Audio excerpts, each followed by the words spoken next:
बेंगलुरु में आज पीएम मोदी का लगातार दूसरे दिन रोड शो। कल कांग्रेस पर बरसे, कहा कांग्रेस यानी टोटल करप्शन और आतंकवाद के सामने घुटने टेकने वाली पार्टी। हुबली की रैली में सोनिया गांधी का बीजेपी पर हमला। कर्नाटक में लूट, झूठ और नफरत का माहौल बनाने का लगाया आरोप।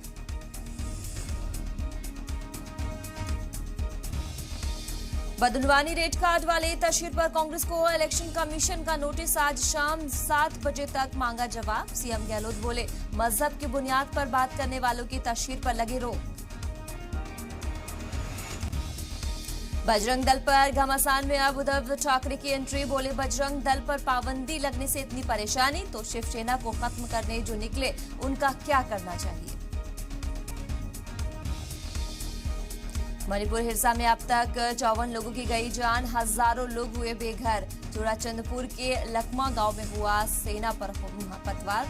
तशद्दुद मुतासर इलाकों पर ड्रोन से रखी जा रही है नजर। जंतर मंतर पर पहलवानों के प्रदर्शन को अब किसान संघ का समर्थन। आज किसान करेंगे एहतजाज। बीजेपी रुके पार्लियामान। ब्रिजभूषण ने किया फेसबुक लाइव। बोले, मैं जूनियर बच्चों के लिए लड़ रहा हूं।